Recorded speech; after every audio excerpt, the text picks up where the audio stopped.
Welcome students, मैं LK. Jha Rukmini प्रकाशन की ओर से जो 66वीं बीपीएससी को देखते हुए आपको टेस्ट सीरीज की डिस्कशन कराई जा रही है, उसके चौथे टेस्ट के आर्ट्स पेपर के डिस्कशन करने के लिए उपस्थित हूं। पहला प्रश्न है, अंतर्राष्ट्रीय मुद्रा कोष की रिपोर्ट के अनुसार प्रति व्यक्ति आय के दृष्टि से किस देश को विश्व का सर्वाधिक अमीर देश घोषित किया गया है? तो इसका आंसर आप देखेंगे कतर देश होगा।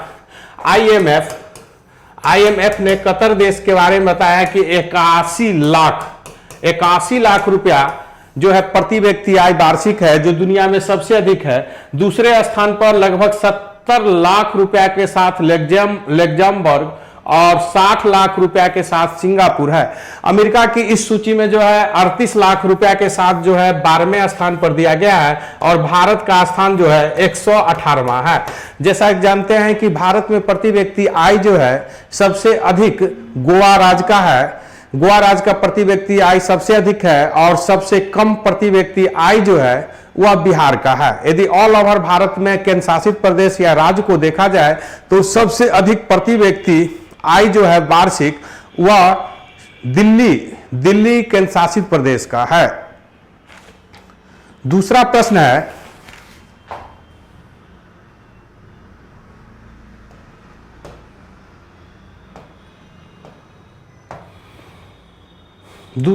है, मानव संसाधन विकास मंत्रालय का नाम बदलकर क्या रखा गया है? तो मानव विकास मंत्रालय का नाम बदलकर शिक्षा मंत्रालय कर दिया गया है। जैसा कि जानते हैं 2020 में इसका शिक्षा मंत्रालय कर दिया गया। 1985 ईस्वी में मानव संसाधन विकास मंत्रालय शिक्षा मंत्रालय को कर दिया गया था। कहने का अर्थ है कि भारत में जो शिक्षा संबंधित मंत्रालय है उसका प्रारंभिक नाम शिक्षा मंत्रालय ही था, लेकिन 1985 में श्री राजीव गांधी की सरकार ने शिक्षा मंत्रालय का नाम बदलकर मानव संसाधन विकास मंत्रालय कर दिया था। लेकिन फिर 2020 में मोदी सरकार ने इसे शिक्षा मंत्रालय कर दिया है। जैसा कि आप जानते हैं कि 2020 में 29 जुलाई 2020 को शिक्षा नीति 2020 शिक्षा नीति 2020 जारी किया गया है, जिसमें 5+3+3+4 कॉन्सेप्ट दिया गया है। कस्तूरी रंगन की अध्यक्षता में शिक्षा में सुधार के लिए समिति बनी थी, जिस समिति के रिपोर्ट पर शिक्षा नीति भारत में 2020 में लाई गई। जैसा कि जानते हैं स्वतंत्रता के बाद पहली शिक्षा नीति 1968 ईस्वी में लाई गई थी डीसी कोठारी आयोग की रिपोर्ट पर। 1986 में जो है शिक्षा नीति जो है संशोधित शिक्षा नीति जो है राजीव गांधी सरकार द्वारा लाई गई। 1992 में इस नई शिक्षा नीति में परिवर्तन की गई। शिक्षा में थोड़ा बहुत बदलाव होते रहा, लेकिन 2020 में मोदी सरकार ने भारी बदलाव किया है, जिसमें 5+3+3+4 कॉन्सेप्ट को लागू किया गया है।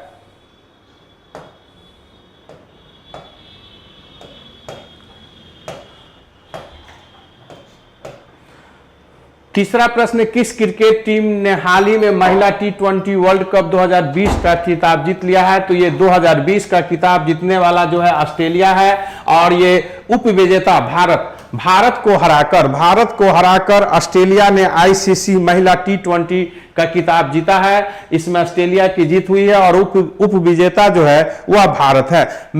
ऑस्ट्रेलिया के मेलबर्न में जो है यह T20 महिला विश्व कप खेला गया।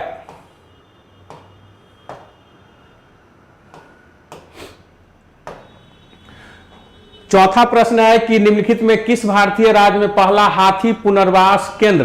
तो हाथी पुनर्वास केंद्र पहला जो है यह केरल राज्य में खोला गया है। हाथी पुनर्वास केंद्र जो है यह केरल राज्य में खोला गया है।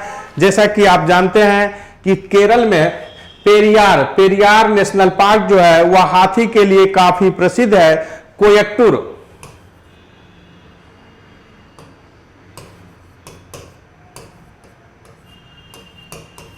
केरल के कोट्टूर में जो है पहला भारत में हाथी पुनर्वास पार्क खोला गया है और हाथी अस्पताल, हाथी चिकित्सालय मथुरा भारत में पहला हाथी चिकित्सालय जो है मथुरा में खोला गया है। भारत में पहला हाथी पुनर्वास जो है यह केरल में खोला गया है, पटुकर जिला में जो है इसको खोला गया है। जैसा कि आप जानते हैं कि हाथी से संबंधित महत्वपूर्ण पेरियार नेशनल पार्क जो है वह केरल में है।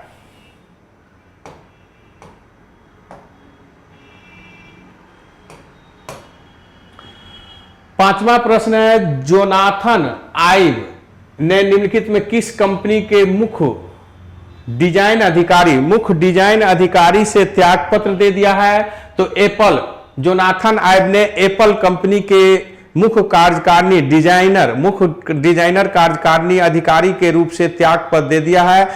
स्टीव जॉब द्वारा एप्पल कंपनी की स्थापना किया गया। जैसा कि आप जानते हैं कि टिम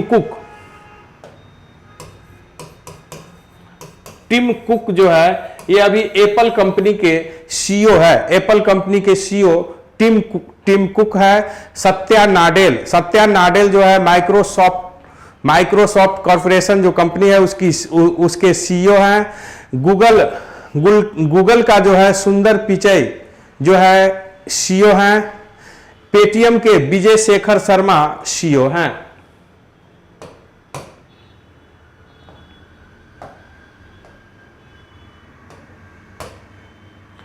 छठा प्रश्न है, डिजिटल भुगतान को बढ़ावा देने के लिए आरबीआई ने किसकी अध्यक्षता में 5 सदस्यीय समिति बनाई है? तो यह समिति जो है नंदन निकलनी समिति जो है बनाई है, जिसमें डिजिटल भुगतान को आगे बढ़ाया जाए, कैशलेस सोसाइटी की स्थापना के लिए कैसे आगे कदम बढ़ाए जाए। जैसा कि आप जानते हैं कि पूरी तरह कैशलेस सोसाइटी नहीं बनाई जा सकती है, लेकिन 70-80% तक जो हम कैशलेस सोसाइटी का प्रयोग कर सकते हैं। उर्जित पटेल अस्थायी वित्तीय समिति कि कैसी अस्थायी रूप से मजबूती हो वित्तीय क्षेत्र में, इस पर उर्जित पटेल की अध्यक्षता में समिति बनाई गई थी। ये पूर्व में जो है आरबीआई के गवर्नर रह चुके हैं। सुंदर राजन के नेतृत्व में पेट्रोलियम से संबंधित जो है ईंधन की आपूर्ति कैसे हो, इससे संबंधित सुंदर राजन समिति बनाई गई थी। रघुराम राजन जो आरबीआई के जो पूर्व गवर्नर रह चुके हैं, ये वित्तीय सुधार पर इनकी अध्यक्षता में एक समिति बनाई गई थी।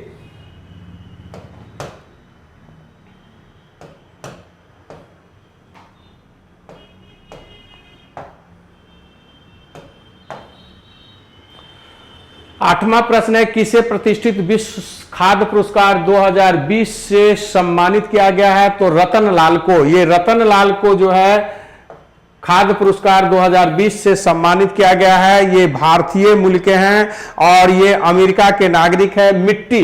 मिट्टी के संवर्धन के क्षेत्र में रतनलाल के योगदान के लिए इन्हें यह जो है विश्व खाद्य पुरस्कार दिया गया है। यह विश्व खाद्य पुरस्कार की शुरुआत 1986 में हुआ। इस पुरस्कार के शुरुआत करने वाले व्यक्ति जो है डॉक्टर नॉर्मन बोरलॉग है। नॉर्मन बोरलॉग जो हरित क्रांति के विश्व में जनक हैं।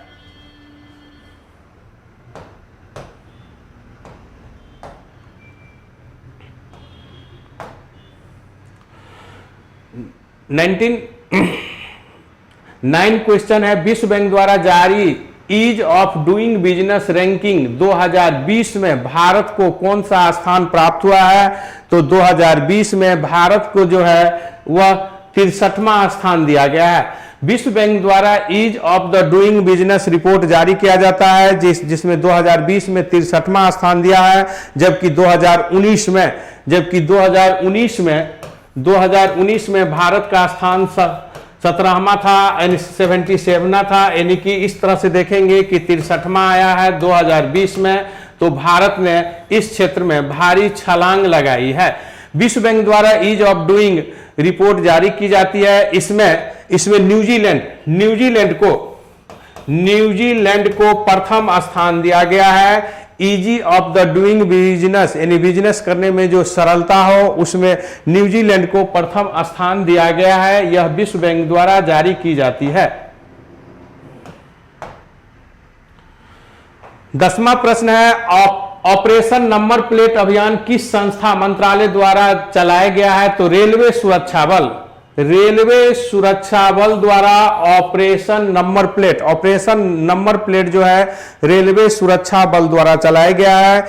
जैसा कि आप जानते हैं कि रेलवे सुरक्षा बल इनसे वाहन की रखरखाव और बिना किसी परेशानी की जो है उससे संबंधित जानकारी प्राप्त कर सकती है। जैसे रेलवे सुरक्षा बल की स्थापना जो है 1984 ईस्वी में किया गया था।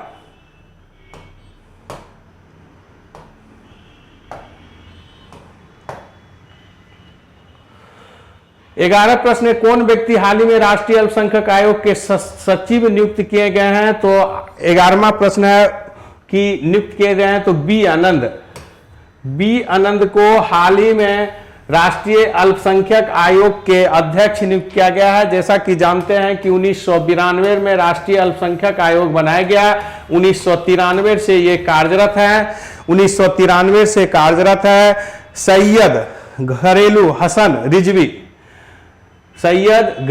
हसन रिजवी इसके अभी जो है राष्ट्रीय अल्पसंख्यक आयोग के अध्यक्ष है। राष्ट्रीय अल्पसंख्यक आयोग को संवैधानिक दर्जा दिया गया है। मोहम्मद सरदार अली राष्ट्रीय अल्पसंख्यक आयोग के जो है 1993 में जो अल्पसंख्यक आयोग काम करना शुरू किया, 1992 में बना। इसके प्रथम अध्यक्ष मोहम्मद सरदार अली थे।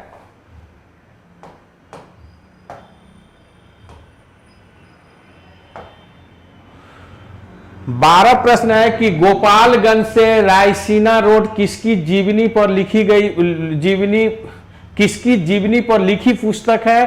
तो हम देखेंगे ये श्री लालू प्रसाद यादव की जो है श्री लालू प्रसाद यादव की जीवनी पर लिखी गई पुस्तक है। और इस पुस्तक के लेखक जो है नलिन शर्मा और लालू प्रसाद जो है संयुक्त रूप से है। गोपालगंज से रायसीना रोड यानी कि दिल्ली, जहां लालू प्रसाद यादव एक गोपालपुर के एक साधारण गांव से निकलकर अंततः दिल्ली जाकर रेल मंत्री तक इन्होंने बेहतर प्रबंधन किया। उससे संबंधित इनकी जो है जीवन पर आधारित जो है ये पुस्तक है। और इस पुस्तक के लेखक जो है लालू प्रसाद यादव और नलिन वर्मा जो है ये संयुक्त रूप से है, यानी दोनों ने मिलकर इस पुस्तक को लिखी है।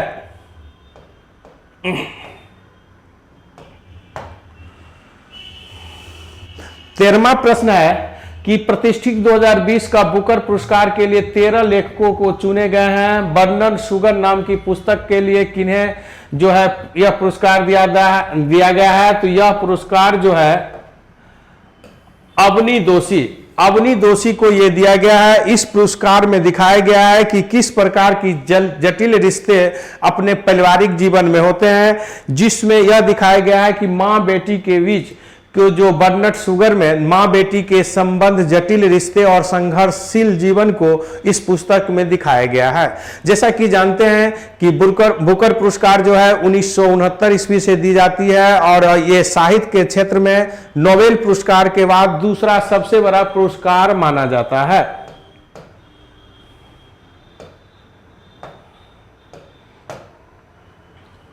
14 प्रश्न है, वाणिज्य और उद्योग मंत्रालय ने एक नई योजना निर्यात योजना के लिए व्यापार आधारभूत संरचना में बढ़ावा देने के लिए प्रस्तावित किया है। तो इसके लिए निर्यात प्रति स्पर्धात्मक का जो है इन्होंने शुरुआत किया है। जैसा कि आप जानते हैं कि उदारीकरण के बाद निवेश और निर्यात पर भारत सरकार ने बहुत बल दिया है। इसी परिणाम स्वरूप अटल बिहारी वाजपेयी द्वारा जो है विनिवेश आयोग की स्थापना की गई थी और इसी कदम पर आगे निर्यात को बढ़ावा देने के लिए किस प्रकार की आधारभूत संरचना हो, इंफ्रास्ट्रक्चर कैसा हो, जिस संरचना कैसा हो जिससे निर्यात को बढ़ावा मिले और हमारी जो वस्तुएं एवं सेवा है वो अंतर्राष्ट्रीय गुणवत्ता के रूप में अपने को पहचान बनावे। इसके लिए निर्यात प्रतिस्पर्धात्मकता की शुरुआत की गई है। जैसा कि आप जानते हैं विशेष निर्यात क्षेत्र भी बनाया गया है, विशेष आर्थिक क्षेत्र भी बनाया गया है। विशेष आर्थिक क्षेत्र, निर्यात संवर्धन क्षेत्र, इन सबका उद्देश्य एक ही है कि भारत में अधिक से अधिक जो है ऐसे उत्पादन की जाए जो अंतर्राष्ट्रीय स्तर पर अपनी पहचान बनावे और विदेशी मुद्रा अधिक अर्जन करें, हमारा निर्यात में जो है अधिक से अधिक जो है विस्तार हो।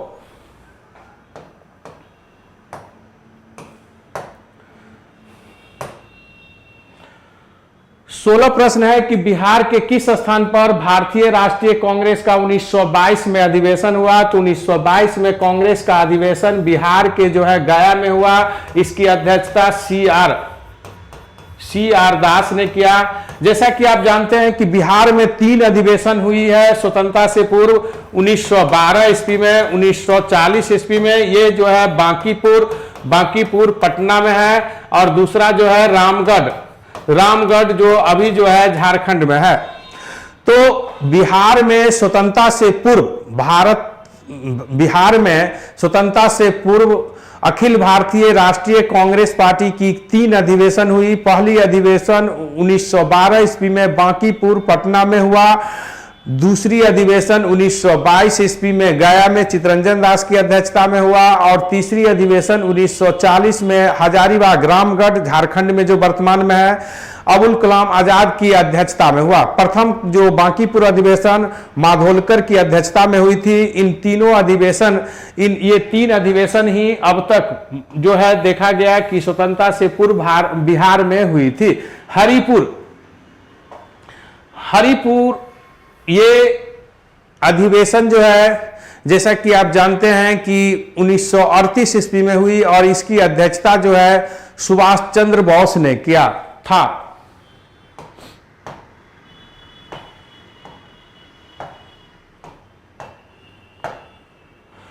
सत्रह प्रश्न है कि नमक सत्याग्रह के दौरान बिहार के लोगों ने नमक बनाने के साथ साथ किस कर के विरोध में सरकार का विरोध किया। तो चौकीदारी कर।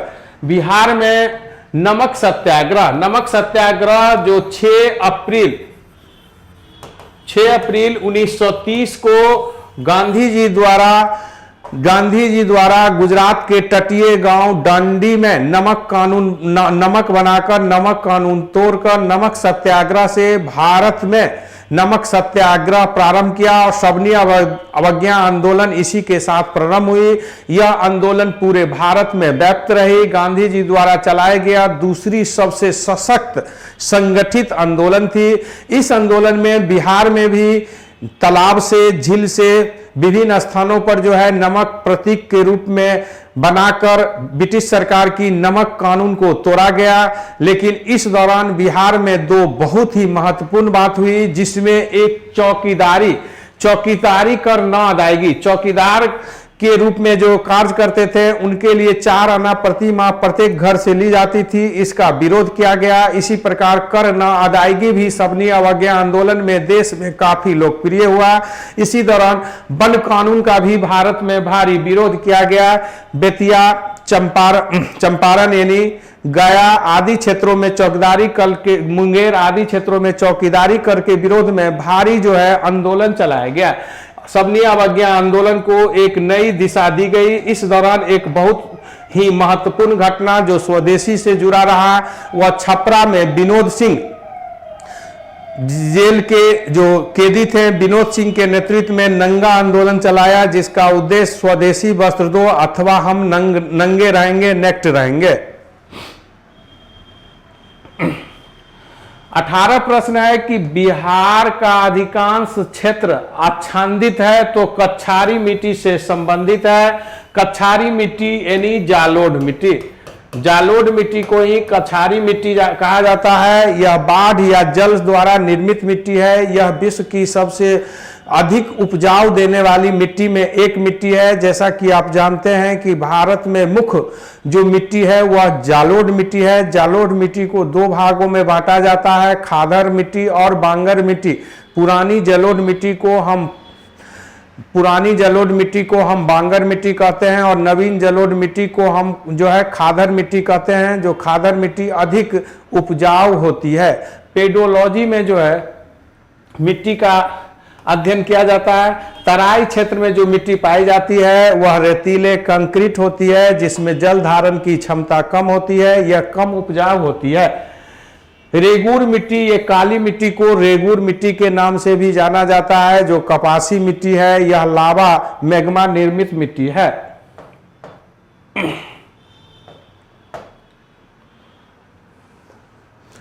19 प्रश्न है कि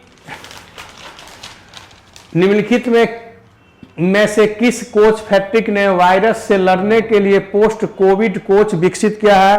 तो ये पोस्ट कोविड जो है विकसित किया है, यह आप देखेंगे कि रेलवे कोच फैक्ट्रिक करपूरथल्ला रेलवे कोच फैक्ट्रिक ने पोस्ट कोविड कोच जो है विकसित किया है, जो कोविड 19 से लड़ने में सक्षम है। यह कोरोना जैसे बीमारी से उस कोच को सुरक्षित बनाया गया है। जैसा कि आप जानते हैं करपूरथल्ला पंजाब क्षेत्र में 1986 ईस्वी में रेलवे कोच फैक्ट्री की यहां स्थापना की गई।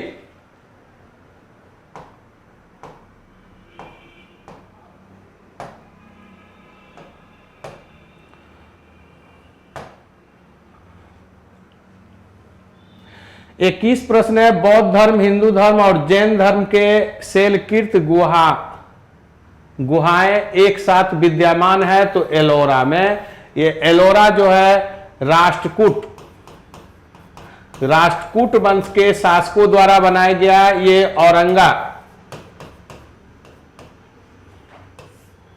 औरंगाबाद महाराष्ट्र में अवस्थित है। इसमें 34 सेल गुफाएं हैं, जिसमें 1 से 12 तक जो है वह 1 से 12 तक बौद्ध धर्म से संबंधित है। 13 से 29 तक जो है ये हिंदू धर्म से संबंधित है और 30 से 34 तक जैन धर्म से संबंधित है। यानी कि एलोरा में जो गुफा है ये तीनों धर्म से संबंधित गुफाएं हैं। एलिफेंटा की गुफा जो अरब सागर में बॉम्बे से लगभग 10 किलोमीटर दूर है, यह भी राष्ट्रकूट द्वारा बनाया गया है। यहाँ की त्रिमूर्ति बहुत ही प्रसिद्ध है। कारले का चैत्य ये भारत में सबसे बड़ी चैत्य है। चैत्य जो है बौद्ध धर्म के मंदिर को चैत्य कहते हैं। तो कारले का चैत्य जो भारत का सबसे बड़ा चैत्य है, ये सातवाहन काल में बनाया गया। अजंता की गुफा जो गुप्त काल से संबंधित है। इस गुफा में गुफा नंबर 16 और 17 सबसे महत्वपूर्ण है। गुफा नंबर 16 में मरण आसन राजकुमारी एक राजकुमारी है, जो वियोग अवस्था में, प्रेम के वियोग में जो है मरने की अवस्था में है। उसका चित्रण बड़ी ही सजीव है। और 17 जो गुफा नंबर 17 है अजंता में, ये भी औरंगाबाद जिला महाराष्ट्र में ही है। गुफा नंबर 17 में माता शिशु का चित्रण है, जो भारत में चित्रों का चित्रशाला कहा जाता है। तो अजंता की गुफा जो गुप्त काल से मुक्तः संबंधित है। इसमें गुफा नंबर 17 में जो माता यानी कि यशोधरा और शिशु माने राहुल यानी गौतम बुद्ध की पत्नी और पुत्र का जो चित्रण है वह बड़ी ही सजीव चित्रण है। इसे भारत में चित्रों का चित्रशाला कहा गया है। 22 क्वेश्चन है, किसने कांग्रेस पर अनुनय, विनय तथा विरोध की राजनीति करने का आरोप लगाया? तो जीवी तिलक ने यह कांग्रेस पर आरोप लगाया कि कांग्रेस पार्टी की जो नीति है अनुनय, विनय और जो है विनती की है, इससे भारत को स्वतंत्रता नहीं मिलेगी। स्वतंत्रता मिलने के लिए हमें पूर्णकालीन सतत संघर्ष करना होगा। जैसा कि आप जानते हैं कि बाल गंगाधर तिलक ने उदारवादी कांग्रेस की जो ब्रिटिश सरकार के प्रति नीति थी उसे वे बरसाती मेढक से तुलना की। इसी प्रकार हम देखते हैं कि अन्य विद्वानों ने भी अनेक विद्वानों, राष्ट्रवादी विचारधारों ने भी कांग्रेस का भारी विरोध किया। इन्हें पद का भूखा बताया किन्हीं ने, तो किन्हों ने कहा कि ये 3 दिनों का मेला करते हैं। तो कांग्रेस की जो 3 दिन की वार्षिक अधिवेशन थी उसे किसी ने 3 दिनों का तमाशा कहकर विरोध किया। हम कांग्रेस की जो प्रारंभिक मांग थी उस मांग को ब्रिटिश सरकार पूरा करने में सक्षम नहीं हो रही थी और यही कारण है कि नरम दल का प्रभाव जो है धीरे धीरे कांग्रेस पर कम हो रही थी और गरम दल का प्रभाव बढ़ रहा था।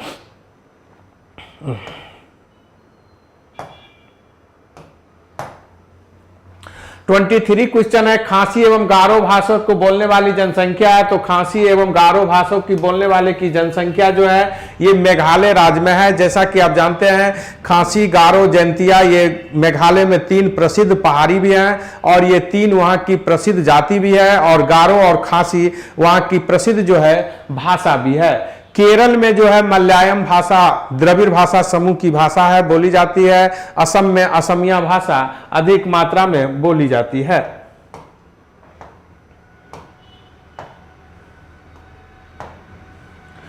(24) क्वेश्चंस है कि निम्नलिखित शासकों में किस एक ने 4 अश्वमेध यज्ञ का संपादन किया? तो प्रवरसेन, ये प्रवरसेन वाकाटक, ये प्रवरसेन वाकाटक वंश के शासक थे, वाकाटक वंश के शासक थे। प्रवरसेन ने 4 अश्वमेध यज्ञ किया, ये ब्राह्मण जाति से संबंधित हैं। वाकाटक वंश के संस्थापक बिंदु शक्ति थे। जैसा कि आप जानते हैं कि समुद्रगुप्त ने भी अश्वमेध यज्ञ किया, चंद्रगुप्त द्वितीय और चंद्रगुप्त प्रथम अश्वमेध यज्ञ किया, इसका कोई प्रमाण नहीं है। यानी इन्होंने अश्वमेध यज्ञ नहीं किया, ये भी अश्वमेध यज्ञ नहीं किया, लेकिन समुद्रगुप्त ने भी अश्वमेध यज्ञ किया। इनके सिक्के पर अश्वमेध कर्ता और कूप माने बेदी, अग्नि बेदी बनी हुई दिखाया गया है, जो इनके अश्वमेध करने का प्रमाण है। अश्वमेध यज्ञ का चर्चा यजुर्वेद में जो वैदिक काल से जुड़ा हुआ है और ये चक्रवर्ती राजा की अवधारणा को चरितार्थ करने वाला माना गया है। जैसा कि आप जानते हैं कि पुष्यमित्र शुंग ने भी 2 अश्वमेध यज्ञ किया था। सतवाहन वंश के शासक ने भी अश्वमेध यज्ञ किया था। 25 क्वेश्चन है, निम्नलिखित में किसने भारत में फ्रांसीसी कंपनी के संस्थापक माना जाता है? तो कोलवर्ट ने जो है 1664 ईस्वी में कोलवर्ट के प्रयास से जो है फ्रांसीसी ईस्ट इंडिया कंपनी की स्थापना हुई। कोलवर्ट जो है फ्रांस के वित्त मंत्री थे, वहां के राजा लुई 14वें थे और कंपनी ने भारत में पहली कारखाना 1668 ईस्वी में सूरत में स्थापित किया, जिसमें मार्टिन क्वेरो का महत्वपूर्ण योगदान रहा। 1673 ईस्वी में बालकोंडपुरम के सुल्तान शेर खान लोदी से मार्टिन ने एक जगह लिया, फ्रांसीसी मार्टिन ने जगह लिया और उस जगह पर जो है एक प्रसिद्ध जो है फ्रांसीसी बस्ती बसाई गई और वह बस्ती है पांडिचेरी, जो वर्तमान में पुंडीचेरी के नाम से जाना जाता है।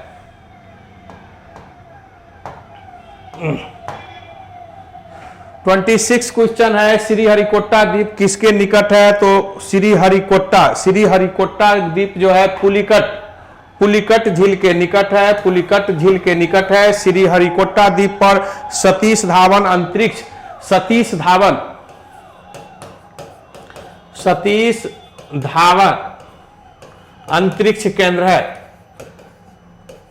केंद्र है।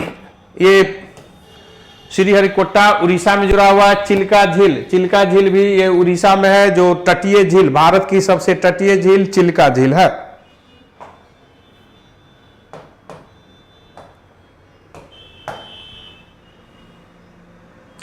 (27) क्वेश्चन है, निम्नलिखित में कौन सा कथन असत्य है? गुजरात राज्य की समुद्री तट सर्वाधिक है, यह सही है। भारत की कुल 9 राज्य समुद्र तट से जुड़ी हुई है, यह भी सही है। भारत का औसत समुद्री तल चेन्नई तट से मापा जाता है, यह भी सही है। भारत के कुल 4 केंद्र शासित प्रदेश समुद्र तट को स्पर्श करती है। तो आपके दिए गए सभी विकल्प सही है। जैसा कि आप जानते हैं कि भारत की सबसे लंबी समुद्री तट जो है वह गुजरात राज्य की सीमा छूती है, जो 1214 किलोमीटर से जो है अधिक है। भारत की मुख्य भूमि से जो तटवर्तीय लंबाई है वह 6100 किलोमीटर है और कुल भारत की जो है तटीय यानी समुद्रीय लंबाई जो है 7500 किलोमीटर से अधिक है। जैसा कि आप जानते हैं कि भारत का जो है समुद्र तटीय क्षेत्र जो है 9 राज्यों से जुड़ा हुआ है। विश्व में सबसे लंबी तटीय सीमा रेखा जो है वह कनाडा का है, जो 20,000 किलोमीटर से अधिक लंबी तटीय सीमा बनाती है। 28 प्रश्न है, भारत में केसर का सबसे बड़ा उत्पादक राज्य कौन है? तो भारत में केसर का सबसे बड़ा उत्पादक राज्य जम्मू कश्मीर है, जो जम्मू कश्मीर अब केंद्र शासित प्रदेश हो गया है। केसर एक शक्तिवर्धक, मसाले आदि में प्रयोग किया जाता है। इसके मुख्य उत्पादक जो है भारत में जम्मू कश्मीर है। केरल मसाला के लिए प्रसिद्ध है। तमिलनाडु में भी मसाला उत्पादन काफी मात्रा में होती है। यहाँ भी रबर और चाय की भी खेती अच्छी मात्रा में की जाती है तमिलनाडु में। पश्चिम बंगाल में चावल और मछली के उत्पादन में भारत में जो है प्रथम स्थान पर है। सब्जियों के उत्पादन में भी पश्चिम बंगाल भारत में सबसे ऊपर है राज्यों में।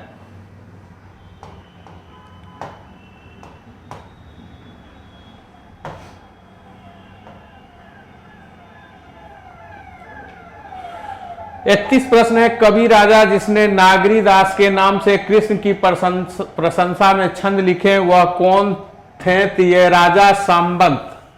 राजा सांबंत जो रीति काल से जुड़े हुए हैं, ये नागरीदास के नाम से कई छंद की रचना की, जिसमें नागर समुच के नाम से 73 रचनाओं का संग्रह है।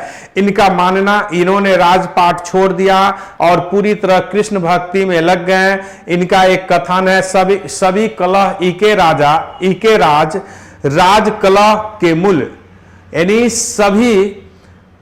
सभी समस्याओं का, सभी कलह का जो कारण है वह राज है, और राज ही कलह यानी कि अशांति का जो है मूल कारण है। इस प्रकार नागरीदास जो रीति काल के भारत के प्रसिद्ध कवि हुए, इन्होंने ये वास्तव में एक राजा थे जिन्होंने राजा के पद छोड़ दिया, उसे कलह अशांति का कारण माना और कृष्ण भक्ति में डूब गए। भक्ति काल के प्रसिद्ध कवियों में चिंतामणि, मतीराम, पद्माकर, बिहारी भूषण, दलपति राय आदि महत्वपूर्ण थे।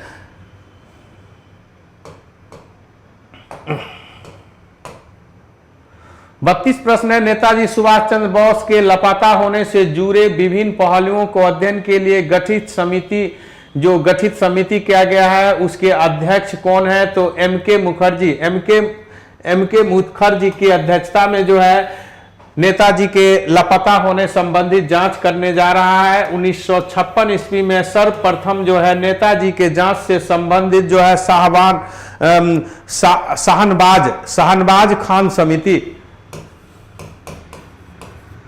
शाहनबाज खान समिति जो है सर्वप्रथम नेताजी के जांच के लिए 1956 में बनाया गया। इसके बाद अनेक समितियां बनाई गई है, लेकिन अब तक नेताजी के बारे में सही कोई जानकारी नहीं है। जैसा कि आप जानते हैं कि 18 अगस्त 1945 को जब फॉर्मोसा द्वीप के पास नेताजी की विमान दुर्घटना हो गई, उसमें वे घायल हुए। उसके बाद नेताजी के बारे में कोई स्पष्ट जानकारी नहीं मिली अब तक भारत सरकार या भारतीयों को।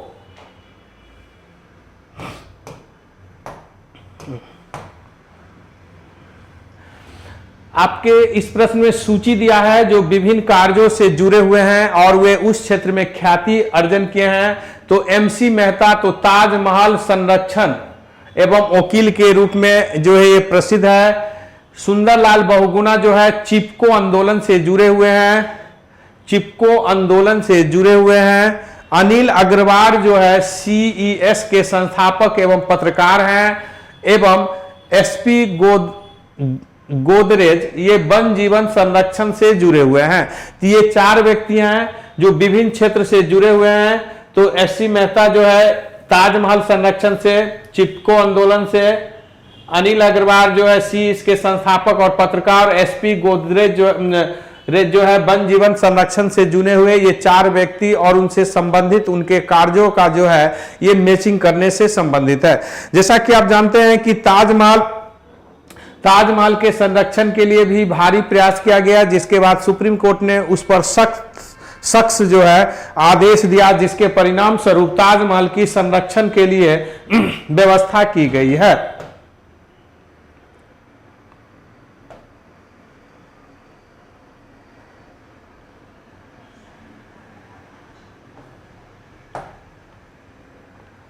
थर्टी फोर क्वेश्चन है, निम्न में कौन सा भारत के राष्ट्रपति की इच्छा तक की ही पद पर बंद के रह सकते हैं? तो राष्ट्रपति के इच्छा पद पर महान्यायवादी रह सकते हैं। 76 अनुच्छेद 76 में महान्यायवादी का उल्लेख है, जो राष्ट्रपति के प्रसाद पर्यंत अपने पद पर रहते हैं। ये भारत के सबसे बड़े विधिक अधिकारी होते हैं।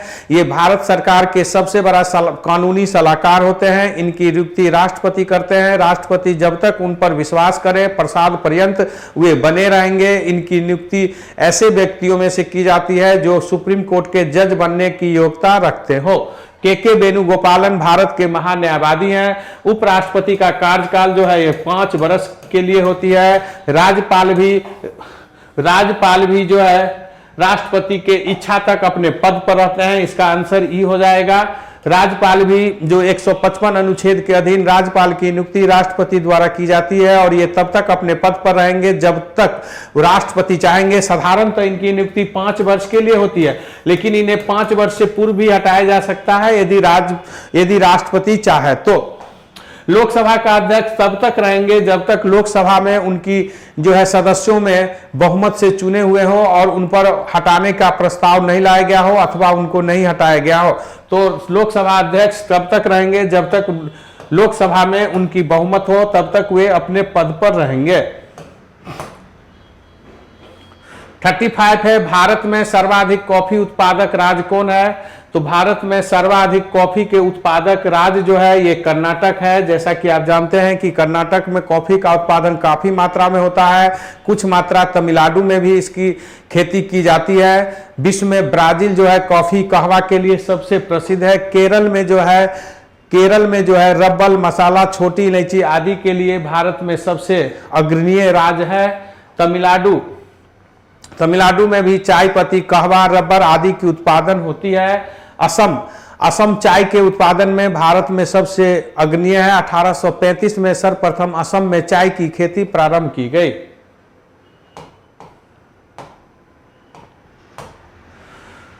छत्तीस प्रश्न है कि नाबार्ड पुनर्वितरण प्रदान करती है तो कृषि एवं ग्रामीण विकास के लिए, जैसा कि आप जानते हैं कि कृषि एवं ग्रामीण विकास के लिए 12 जुलाई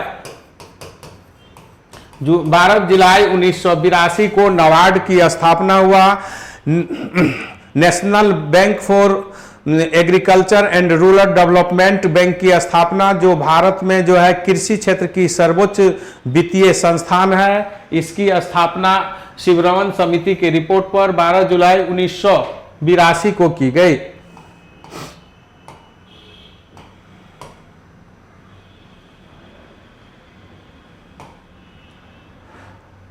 38 क्वेश्चन है कि शांति काल में सर्वोच्च वीरता पुरस्कार कौन है? तो शांति काल में सर्वोच्च वीरता पुरस्कार जो है अशोक चक्र है। अशोक चक्र शांति काल का सबसे बड़ा पुरस्कार है। आपसे प्रश्न होगा कि सबसे बड़ा पुरस्कार, युद्धकालीन सबसे बड़ा पुरस्कार कौन है? तो युद्धकालीन सबसे बड़ा पुरस्कार जो है यह परमवीर चक्र है। यह सैनिक को दी जाती है। और शांति काल का सर्वोच्च पुरस्कार अशोक चक्र है। ये सिविलियन यानी नागरिक या सैनिक किसी को भी दिया जा सकता है। महावीर चक्र जो है यह दूसरी सबसे बड़ी पुरस्कार है। वीर चक्र तीसरी बड़ी सबसे बड़ी पुरस्कार है। शौर्य चक्र चौथी सबसे बड़ी पुरस्कार है सेना को, यानी कि वीरता के लिए। और कीर्ति चक्र उसके बाद स्थान आता है। सबसे बड़ा भारत का पुरस्कार सिविल क्षेत्र में जो है भारत रत्न है। भारत का सबसे बड़ा पुरस्कार खेल क्षेत्र में जो है राजीव गांधी खेल रत्न पुरस्कार है। भारत का साहित्य के क्षेत्र में सबसे बड़ा पुरस्कार जो है ज्ञानपीठ पुरस्कार है। तो शांतिकालीन सबसे बड़ा पुरस्कार जो आपका प्रश्न है वीरता का अशोक चक्र है, जो सिविलियन या सैनिक किसी को भी दी जा सकती है। लेकिन परमवीर चक्र जो है ये युद्धकालीन सबसे बड़ा पुरस्कार है, जो सैनिक को ही दी जाती है। दूसरी सबसे बड़ी वीरता का पुरस्कार महावीर चक्र है।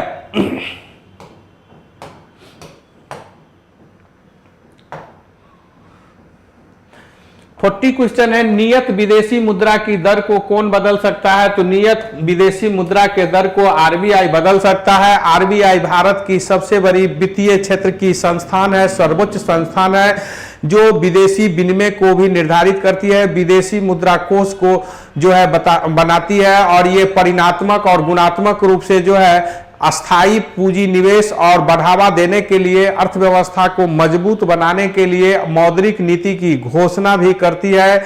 जैसा कि हम जानते हैं कि आरबीआई एक्ट 1934 का दिन 1935 में स्थापित हुई। इनके जो है 4 डिप्टी गवर्नर और 1 गवर्नर होते हैं, और 20 निर्देशक के एक गवर्न बोर्ड है, जिसके द्वारा ये अपने कार्यों का संपादन करते हैं। इन्हें भारत में बैंकों का जो है बैंक भारत सरकार का भी बैंकर कहा जाता है। 41 है, विक्रमशिला विश्वविद्यालय की स्थापना किसने की? तो आपके दिए गए विकल्प में कोई नहीं है। विक्रमशिला विश्वविद्यालय की स्थापना जो है ये धर्मपाल जो पाल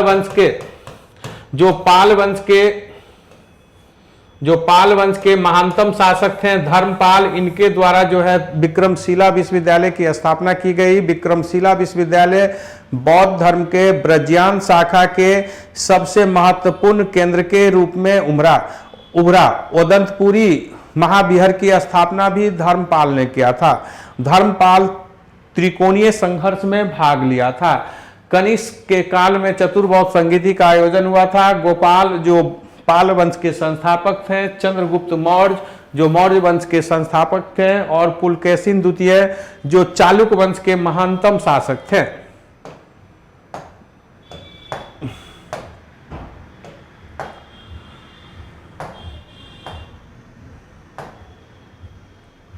फोर्टी 44 क्वेश्चन है, पानीपत के प्रथम लड़ाई में बाबर ने किस सेना को सामना किया? तो बाबर ने इब्राहिम लोदी के सेना का सामना किया। जैसा कि आप जानते हैं कि 21 अप्रैल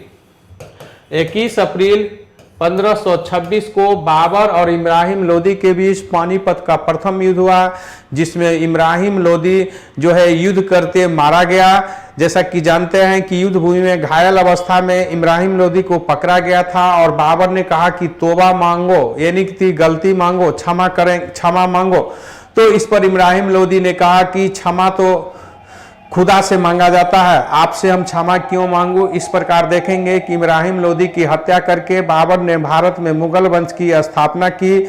गुलबदन बेगम द्वारा जो हुमायूं नामा पुस्तक लिखी गई है, उस पुस्तक के अनुसार इब्राहिम लोदी की मां ने जहर देकर जो है बाबर की हत्या कर दी। यानी बाबर की जो मृत्यु हुई 26 दिसंबर 1530 को, यह इब्राहिम लोदी की मां द्वारा जहर दिया गया, उससे हो गया।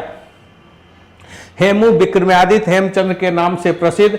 पानीपत के द्वितीय युद्ध जो है 5 नवंबर 1556 को हेमचंद्र विक्रमादित्य यानी हेमू और अकबर के बीच लड़ा गया। दौलत खान लोदी जो है पंजाब क्षेत्र में इब्राहिम लोदी के जो है अधिकारी थे, सूबेदार थे। जे चंद्र जो चंद्रबर के युद्ध में मोहम्मद गोरी से 1194 में पराजित हुआ।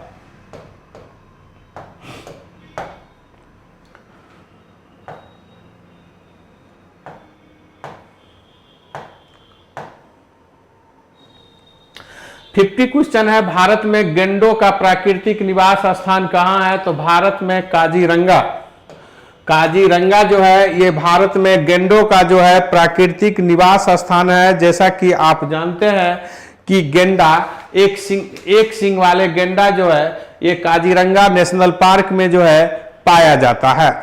जैसा कि आप ये भी जानते हैं कि जलवापारा नेशनल पार्क जो पश्चिम बंगाल में है, वहां भी गेंडे पाए जाते हैं।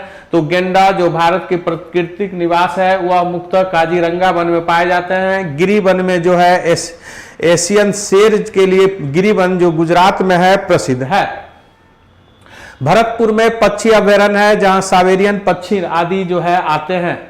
नीलगिरी जो पश्चिमी घाट और पूरब घाट का मिलान बिंदु है। चाय की खेती और कहवा की खेती के लिए भी यह जाना जाता है। 41 क्वेश्चन है, निम्नलिखित में कौन राष्ट्रीय विकास परिषद का सदस्य नहीं है? तो राष्ट्रीय विकास परिषद का सदस्य जो है ये भारत के राष्ट्रपति नहीं होते हैं। जैसा कि आप जानते हैं कि एनडीसी नेशनल डेवलपमेंट काउंसिल की स्थापना जो है 1952 ईस्वी में, अगस्त 1952 ईस्वी में किया गया। इसके भी अध्यक्ष जो है वह प्रधानमंत्री होते हैं। इसमें सभी राज्यों के मुख्यमंत्री शामिल होते हैं। इसमें नीति आयोग के सदस्य भी होते हैं और नीति आयोग के सचिव भी इनके भी सचिव होते हैं। और इसमें राज्य जो केंद्र शासित प्रदेश है उनके भी जो है प्रतिनिधि शामिल होते हैं। तो जैसा कि आप जानते हैं कि 15 मार्च 1950 को योजना आयोग की स्थापना की गई थी, जिसका नाम बदलकर 1 जनवरी 2015 को नीति आयोग कर दिया गया। नीति आयोग के द्वारा पंचवर्षीय योजना को समाप्त कर 3 तरह की योजना बनाने की नीति अपनाई गई है, त्रिवर्षीय, 7 वर्षीय और 15 वर्षीय, जिसके द्वारा जो है अल्पकालीन, मध्यकालीन और दीर्घकालीन जो है विकास की नीति अपनाई जाती है। नीति आयोग के अध्यक्ष भी प्रधानमंत्री होते हैं। 52 क्वेश्चन है, टैक्स के आधार में वृद्धि के अनुरूप कर की दर में वृद्धि कर दिया जाए तो यह क्या है? तो यह प्रगतिशील, यह जो है प्रगतिशील कर नीति को दिखाता है। जैसा कि आप जानते हैं कि टैक्स तरीके के आधार पर 4 प्रकार की होती है। अनुपातिक कराधान, प्रगतिशील कराधान, प्रगामित कराधान और अधोगामी कराधान। तो प्रोग्रेसिव टैक्स स्लैब में होता है कि जो किसी व्यक्ति का वेतन बढ़ता है या आय बढ़ती है उस अनुपात में उसका कर भी बढ़ जाता है। और भारत में यही प्रगतिशील कर नीति, अग्रगामी कर नीति है। प्रतिगामी कर नीति में क्या होता है कि जब किसी की आय बढ़ती है, वेतन बढ़ जाती है, तो उस स्थिति में उसकी टैक्स स्लैब, कराधान की जो कर लेने की नीति है वह घट जाती है। समानुपाती में होता है कि जिस आधार में उनकी वेतन घटता और बढ़ता है उस अनुपात में उनसे वेतन ली जाती है। यदि मात्रा के अनुसार देखा जाए तो 2 प्रकार के कर होते हैं, एकल कर होते हैं और बहुलक कर यानी मल्टी टैक्स स्लैब होते हैं। इसी प्रकार स्वरूप के आधार पर देखा जाए तो प्रत्यक्ष कर और अप्रत्यक्ष कर, प्रत्यक्ष कर और अप्रत्यक्ष कर 2 प्रकार के होता है। मूल्यांकन के आधार पर देखा जाए तो विशिष्ट कर, मूल्यानुसार कर और दोहरे कर 3 प्रकार के कर होते हैं।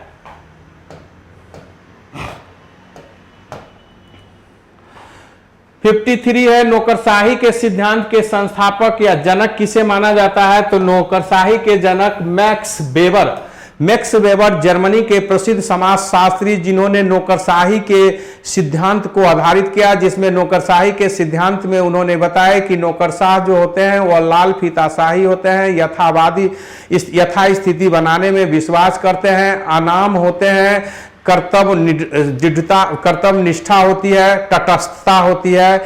ये सब जो है इनका जो है नौकरशाही के बारे में नियामक और नियंत्रक होते हैं। ऐसे मैक्स वेबर ने सिद्धांत दिया। मैक्स वेबर जो है नौकरशाही के जनक है। ये जर्मन के प्रसिद्ध समाजशास्त्री और चिंतक थे। हॉर्बर्ट साइमन ने डिसीजन मेकिंग, लोक प्रशासन में डिसीजन मेकिंग जो है वह क्रिटिसाइज का जो है अंतिम चरण डिसीजन मेकिंग जो है आलोचना से ही डिसीजन मेकिंग होती है, यह हॉर्बर्ट साइमन ने दिया। एल्टो मायो, ये मनोवैज्ञानिक, ये जो है प्रशासन में यानी कि किसी कार्य क्षमता को बनाने में जो है मनोविज्ञान का किस तरह प्रभाव पड़ता है, इस पर उन्होंने चर्चा किया। F.W. टेलर जो है साइंटिफिक मैनेजमेंट के ये जनक हैं।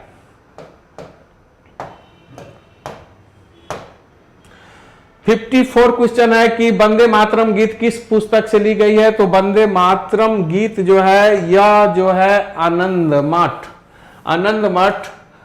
1882 ईस्वी में बंकिम चंद्र चटर द्वारा प्रकाशित जो है आनंद मठ उपन्यास है, जिस आनंद मठ में पहली बार जो है वंदे मातरम जो है प्रकाशित हुआ। जैसा कि आप जानते हैं आनंद मठ जो बंकिम चंद्र चटर्जी द्वारा लिखा गया है, इसमें सन्यासी विद्रोह का चर्चा किया गया है और बताया गया है कि सन्यासी विद्रोह के द्वारा यह बताया गया है कि देश की स्वतंत्रता हमें हिंसक तरीके से अस्त्र शस्त्र से ही की जा सकती है। गीतांजलि रविन्द्रनाथ टैगोर द्वारा लिखी गई पुस्तक है। Poverty and the British rural in India जो है दादा भाई नौरोजी द्वारा लिखी गई पुस्तक है।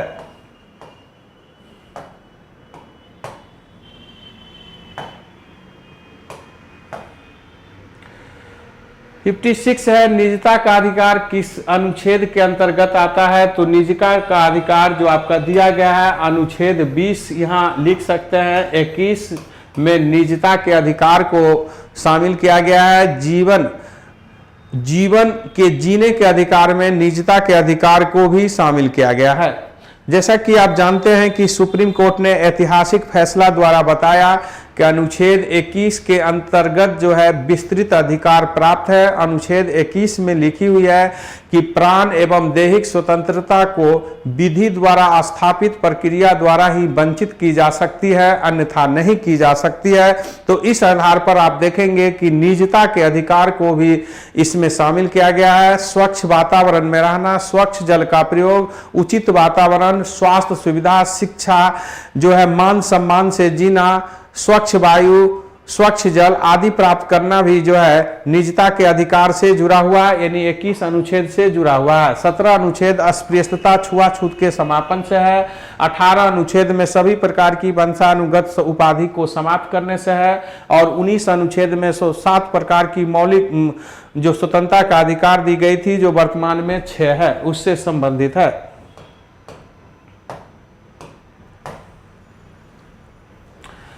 57 है, शाहजहां के काल में भारत में कौन से विदेशी यात्री आए थे? मनुची भारत में विदेशी यात्री जो शाहजहां के काल में आए थे, ये वेनिस निवासी थे और दारा सिकोह के सेवा में रहे थे। ये तोपची के रूप में कार्य किए थे।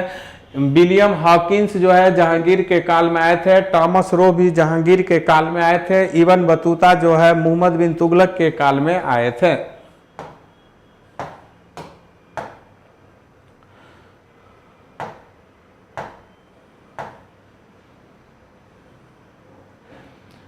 इकसठ प्रश्न है कि भारत के उत्तर पश्चिम भाग में शीतकाल में निम्नलिखित में किस कारण से वर्षा होती है? तो उत्तर पश्चिम भारत में शीतकाल में जो है पश्चिमी विक्षोभ से कारण वर्षा होती है। शरद ऋतु में मानसून के प्रत्यापन के कारण वर्षा होती है। जैसा कि आप जानते हैं कि शरद ऋतु में उत्तर पूर्वी मानसून से सबसे अधिक वर्षा भारत के जो है कोरोमंडल तट तमिलनाडु क्षेत्र में वर्षा होती है।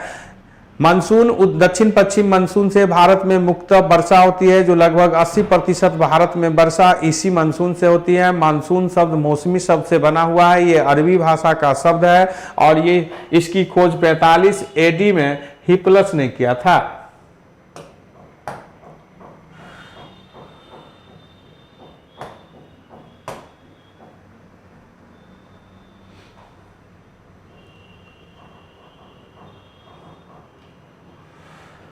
बासठ प्रश्न है, रेशम के कीड़े की 62 प्रश्न जो साइंस का है, आप पढ़े होंगे। 63 प्रश्न है कि निम्नलिखित में भारतीय संविधान किसकी गारंटी नहीं देती है? तो आपके जो दिए गए हैं 63 प्रश्न में है कि भारत की संविधान किसकी गारंटी नहीं देती है, तो इसमें ई आपका आंसर होगा। धार्मिक आजादी का, समता का हक, संवैधानिक उपचार का, सभी को शिक्षा का, ये सभी अधिकार भारतीय संविधान देती है, यानी उपयुक्त में कोई भी ऐसा नहीं है जो नहीं देती है। धार्मिक आजादी का अधिकार आप देखिए कि ये जो है हमारी मौलिक अधिकार जो है 25 से 28 तक जो है अनुच्छेद में दिया गया है। समता का अधिकार जो है 14 से 18 अनुच्छेद में है। संवैधानिक उपचार का अधिकार 32 अनुच्छेद में, और सभी को शिक्षा का अधिकार जो है यह 21 क में जोड़ा गया है, 45 में है और 51 के 11वें पैरा में हम देखेंगे कि सभी को शिक्षा का अधिकार दिया गया है। राइट ऑफ जो है एजुकेशन जो है 1 अप्रैल 2010 से राइट ऑफ एजुकेशन को जो है यह मान्यता दी गई है। तो भारतीय संविधान में जिस तरह शिक्षा के अधिकार को भी मौलिक 6 से 14 वर्ष के बच्चा को पढ़ने का मौलिक अधिकार जो है प्राप्त हो गया है। 45 अनुच्छेद में राज्य को कहा गया है कि निःशुल्क प्राथमिक अनिवार्य शिक्षा दे। 51 क के 11वें पैरा में कहा गया है कि 6 से 14 वर्ष के बच्चे को पढ़ाना अभिभावक का जो है कार्य है।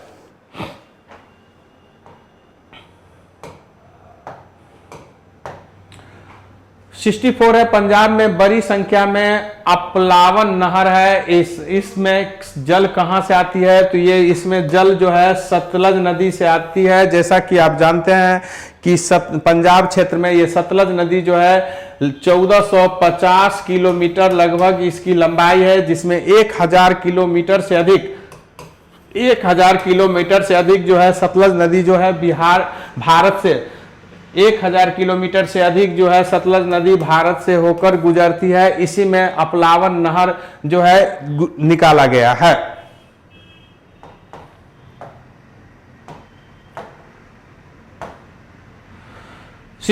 है, प्लेइंग इट माई वे पुस्तक के लेखक कौन है? तो आपके जो ये 65 प्रश्न है ये सचिन तेंदुलेकर से जुड़ा हुआ है। जैसा कि जानते हैं सचिन तेंदुलेकर का यह जीवनी है कि प्लेइंग इट माई वे पुस्तक उन्होंने लिखी है। इसी प्रकार century is not enough, century is not enough जो है सौरभ गांगुली द्वारा लिखी गई पुस्तक है। इंडिया विन अब्दुल कलाम आजाद द्वारा इंडिया विन जो है फ्रीडम जो है पुस्तक लिखी गई है। चेतन भगत द्वारा जो है व्हाइट कलर जैसे चेतन भगत जो भारत के जो है आधुनिक समय के युवा अंग्रेजी के उपन्यासकार है, इनके द्वारा बहुत सारी उपन्यास लिखी गई है। 66 है, दिलवारा के चालुक मंदिर कहाँ स्थित है? तो दिलवारा के चालुक मंदिर जो है ये राजस्थान के माउंट आबू ये राजस्थान के माउंट आबू पर्वत पर दिलवारा की जैन मंदिर है। यह आदिनाथ की मंदिर है, जैन धर्म से संबंधित है। यह मंदिर जो है बहुत ही छोटी है, लेकिन यह मार्बल की बनी हुई है। सबसे बड़ी बात है कि यह नक्काशी के लिए प्रसिद्ध है। इसे बिमल शाही मंदिर भी कहते हैं। तेजपाल और बिमल शाह जो चालुक वंश के मंत्री थे, उनके द्वारा यह मंदिर बनाया गया। गौतमेश्वर मंदिर जो महाबली के मंदिर से नाम से भी जाना जाता है, श्रवणबेलगोला कर्नाटक में है, वह भी चालुक वंश के शासकों द्वारा बनाया गया, जिसमें बिमल पाल और तेजपाल जो इनकी मंत्री थी उनकी महत्वपूर्ण जो है भाग रहा।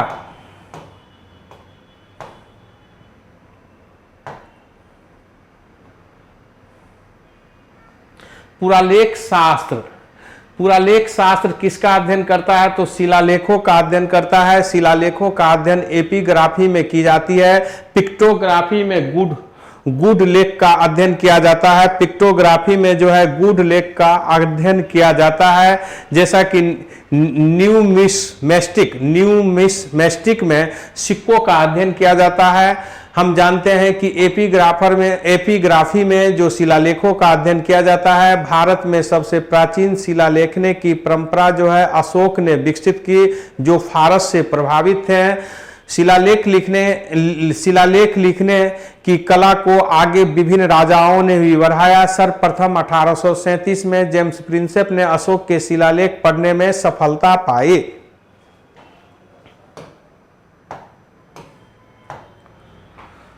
69 है, अंतर्राष्ट्रीय क्रिकेट परिषद। 69 प्रश्न है कि अंतर्राष्ट्रीय क्रिकेट परिषद के अनुसार ODCI cricket of the year 2019 से किसे सम्मानित किया गया है? तो आपके दिए गए विकल्प में कोई सही नहीं है। इसका आंसर है रोहित शर्मा। रोहित शर्मा को जो है ICC द्वारा जो है ODC cricket of the year 2019 से सम्मानित किया गया है।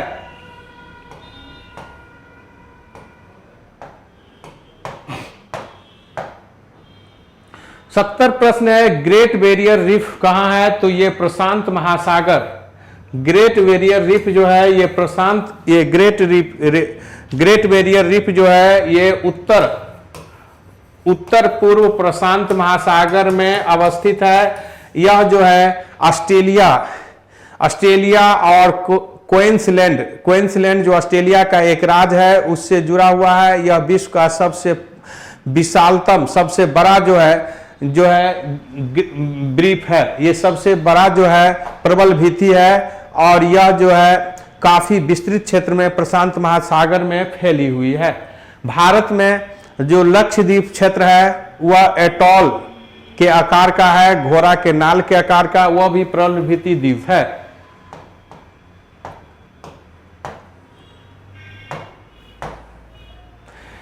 72 प्रश्न है कि अंतर्राष्ट्रीय क्रिकेट परिषद के अनुसार वर्ष 2019 में T20 प्रदर्शन के लिए किसे सम्मानित किया गया है? तो T20 प्रदर्शन के लिए दीपक चाहर को जो है आईसीसी ने जो है सम्मानित किया है T20 के लिए।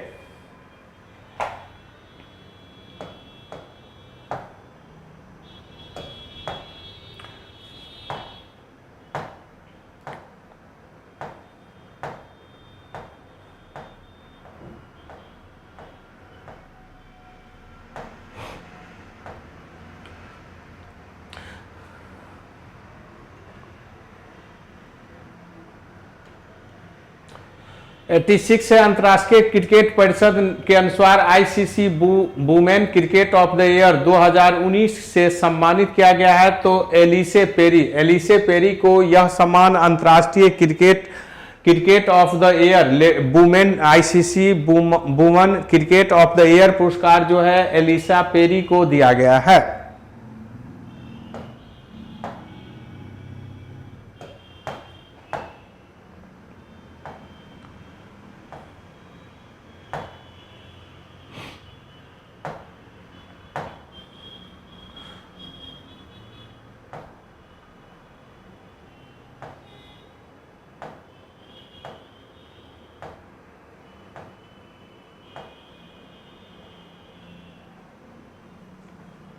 एक 101 प्रश्न है, मुस्लिम काल में दिल्ली के तख्त पर बैठने वाला एवं विक्रमादित्य की उपाधि धारण करने वाला एकमात्र हिंदू शासक कौन थे? तो यह हेमू थे, हेमचंद्र जो रेवाड़ी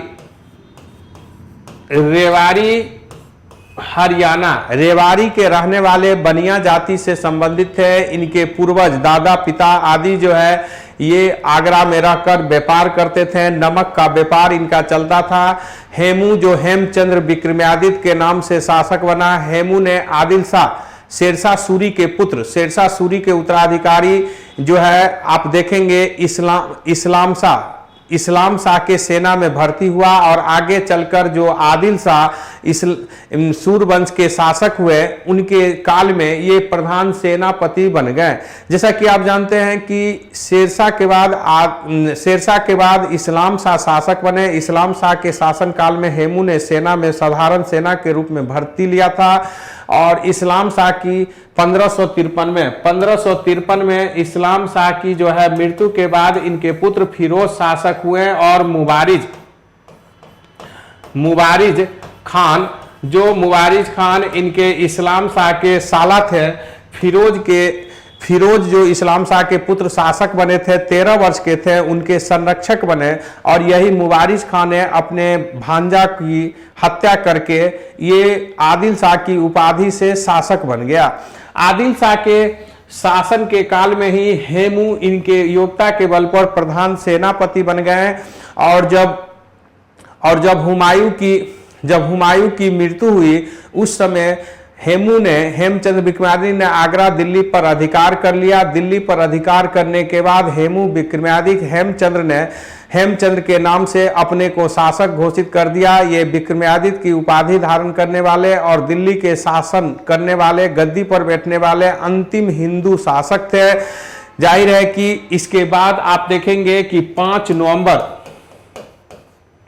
1556 को पानीपत की द्वितीय युद्ध हुई जिसमें अकबर के सेना का नेतृत्व बैरम खान ने किया, जिसमें हेमू को एक तीर अचानक आंख में लगी और ये हाथी से नीचे गिर गए, जिसके कारण सेना में भगदड़ मच गई और अंततः घायल अवस्था में इन्हें पकड़ा गया और बैरम खान ने हेमू की हत्या कर दिया। इस प्रकार पानीपत के द्वितीय युद्ध में अकबर की विजय हुई। तो हेमू जो 24 युद्ध लड़ा था जिसमें 22 युद्ध में इन्होंने सफलता अर्जित किए थे। एक साधारण आदमी से भारत के दिल्ली के अंतिम हिंदू सम्राट होने का गौरव इन्हें प्राप्त हुआ। 102 है, निम्नलिखित में किसने अपने जीवन दारा सिकोह के तोपची के रूप में प्रारंभ किया? तो ये आप जानते हैं कि मनुकी जो अपना प्रारंभिक जीवन जो है दारा सिकोह के सैन्य कार्य में तोपची के रूप में इन्होंने अपना जीवन प्रारंभ किया और बर्नियर और टेवनियर ये जो है फ्रांसीसी यात्री और व्यापारी थे, डॉक्टर और व्यापारी थे जो फ्रांस के थे। ये शाहजहां के काल में भारत आए थे। तो आप जैसा कि जानते हैं कि ये मनुची जो थे ये वेनिस के यात्री थे। ये 1656 ईस्वी में मनुची 1656 ईस्वी में सूरत तट पर पहुंचे थे और बाद में दारा सिकोह के ये तोपची के रूप में कार्य किए थे।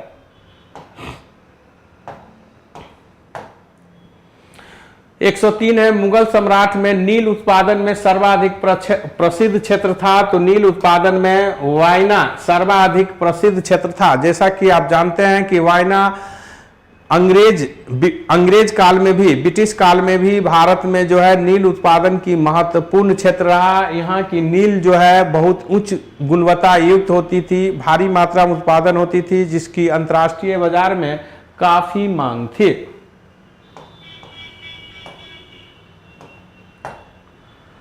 104 है, शिवाजी ने मुगल को अपना 3/4 राज्य किस संधि के द्वारा दे दिया। तो शिवाजी ने पुरंदर की संधि जो 22 जून 1665 ईस्वी को हुआ, इस संधि के द्वारा आप देखेंगे कि शिवाजी ने अपना अधिकांश राज्य जो है या किला जहां से राजस्व प्राप्त होती थी वह मुगल को देने के लिए विवश हो गया। 1663 और 64 में क्रमशः पुणे और सूरत को शिवाजी ने लूट लिया। इसके परिणाम स्वरूप औरंगजेब जिंदा या मुर्दा किसी भी हाल में शिवाजी को बंदी या उनको प्राप्त करना चाहते थे। इसी संदर्भ में सेनापति जय सिंह, मुगल सेनापति जय सिंह ने कहा कि मैं शिवा को बंदी बना लूंगा और शिवा को पराजित करने के लिए औरंगजेब ने 2 सेनापति को भेजा, एक दिलेर खां और जय सिंह। जय सिंह जो काफी अनुभवी और कूटनीतिज्ञ थे, डिप्लोमेटिक थे, इन्होंने अंततः 22 जून 1665 को शिवाजी को पुरंदर की संधि करने के लिए विवश किया, जिसके द्वारा 23 इनके महत्वपूर्ण किले ले लिए गए, जहां से इनको लगभग 4 लाख हून आय प्राप्त होती थी। तो आप देखेंगे कि शिवाजी को काफी क्षति उठाना पड़ा। पुरंदर की संधि द्वारा ही यह निर्णय लिया गया कि पिता पुत्र दोनों जो है आगरा दरबार जाएंगे। जैसा कि आप जानते हैं कि जय सिंह ने इसकी सुरक्षा की दायित्व ली थी, लेकिन आगरा दरबार में अपमानित हुए, जिसके कारण ये अंततः जो है आगरा के जयपुर भवन में कैद किए गए। लेकिन वहां से ये अपने चतुराई से पिता पुत्र बाहर निकलने में सफल हो गए। तो पुरंदर की संधि जो है यह बहुत ही महत्वपूर्ण संधि थी, जो 1665 ईस्वी में शिवाजी और जय सिंह, मुगल सेनापति जय सिंह के बीच हुआ था। 105 है, अहमद शाह ने 1748 में सफदरगंज को किस पद पर नियुक्त किया। तो आप देखिए कि 105 प्रश्न है कि अहमद शाह ने सफदरगंज को किस पद पर नियुक्त किया। तो सफदरगंज को वजीर बनाया। ये मुगल वंश के वजीर बनाए गए। जैसा कि आप जानते हैं कि अहमद शाह अब्दाली जो है ये 1748 से 68 के बीच में भारत में लगभग 8 आक्रमण किए। पहला आक्रमण 1748 ईस्वी में किया गया। अहमद शाह अब्दाली जो नादिर शाह के सेनापति थे और नादिर शाह के पागल होने पर 1747 ईस्वी में अफगानिस्तान में दुरानी वंश की स्थापना की और 1748 से 1768 के बीच भारत में बार-बार आक्रमण की। इनका उद्देश्य पंजाब पर अधिकार करना और दिल्ली पर अपने नियंत्रित, अपने हितैषी व्यक्ति को महत्वपूर्ण पदों पर आसीन कराना था और यही विचार मराठा का था, जिसके कारण अंततः 14 जनवरी 1761 को हम देखते हैं कि पानीपत की तृतीय युद्ध हुई, जिसमें मराठा की भारी पराजय हुआ।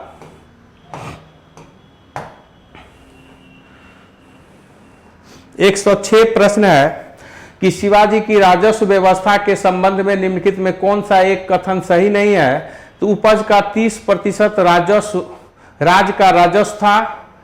ये ये राज्य का राजस्व 30% था, तो ये प्रारंभ में 33% था, तो ये एक सीमा तक सही है। काठी से राज्य की पूरी भूमि मापी गई, ये भी सही है। जमींदार को अपने हल्फों में राजस्व वसूल की अनुमति थी, ये गलत है। कृषक पैदावार या नगद राजस्व वसूल कर सकते थे। तो आप देखेंगे कि शिवाजी के बारे में जो कथन है, हम देखते हैं कि प्रारंभ में लगभग 33% लेते थे, लेकिन आगे चलकर 40% लिए, यानी 2/5 भाग शिवाजी राजस्व लेते थे, तो एक सीमा तक सही है। काठ के मानक भूमि मापन हुआ दंतोजी से, जैसा कि आप जानते हैं कि शिवाजी ने भूमि सर्वेक्षण कराया था। मल्लिक अंबर के भूमि व्यवस्था से, भू राजस्व व्यवस्था से ये प्रभावित थे। जमींदार को अपने हलकों में राजस्व वसूली की अनुमति थी। इसमें आपको समझना है कि शिवाजी जो है किसानों से प्रत्यक्ष संबंध बनाया, उन्होंने किसी भी प्रकार की बिचौलिया से कोई संबंध स्थापित नहीं किया। चौथ और सरदेश मुखी वसूल करने के लिए इन्होंने अधिकारी की नियुक्ति की। कृषक पैदावार या नगद रूप में राजस्व चुका सकते थे, ये भी कथन शिवाजी के बारे में सही है। जैसा कि आप जानते हैं कि शिवाजी के जो निचले स्तर के अधिकारी थे, देशमुख, कुलकर्णी, इन सब कार्यों में महत्वपूर्ण योगदान देते थे। 107 है, 18वीं शताब्दी के पूर्वार्ध में बंगाल में नवाबों की राजधानी कहाँ थी? तो 18वीं शताब्दी के पूर्वार्ध में जो है बंगाल की नवाब की राजधानी जो है मुर्शिदाबाद थी। जैसा कि आप जानते हैं कि मुगल काल में राजधानी ढाका थी। ढाका के स्थान पर जो है मुर्शिदाबाद, मुर्शिद कुली खां ने राजधानी बनाया, और मुर्शिद कुली खां के बाद मीर कासिम ने जो है मुंगेर को राजधानी बनाया। फिर मुर्शिदाबाद, मुंगेर राजधानी बना। आगे चलकर कलकत्ता को वारेन हेस्टिंग्स ने जो है राजधानी बनाया। तो बंगाल की राजधानी ढाका, मुर्शिदाबाद, मुंगेर और कलकत्ता इस प्रकार बदलती रहे।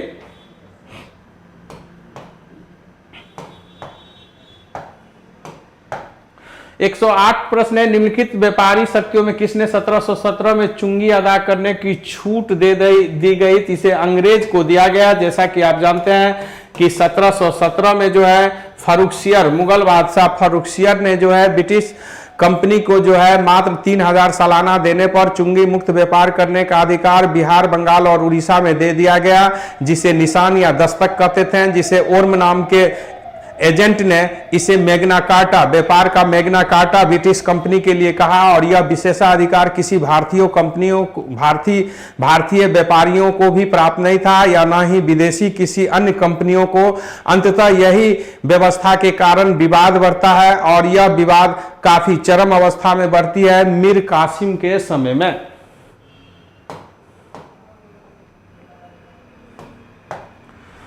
109वां प्रश्न है, यूरोपियन कंपनी में कौन सा सरकार नियंत्रित कंपनी थी? तो फ्रांसीसी कंपनी सरकार नियंत्रित कंपनी थी। फ्रांसीसी कंपनी जो 1664 ईस्वी में स्थापित हुई थी, यह सरकार नियंत्रित कंपनी थी। फ्रांसीसी कंपनी की असफलता का या पतन का एक बहुत बड़ा कारण है सरकार नियंत्रित कंपनी थी, जो वहां के सरकार के नीति से चलती थी।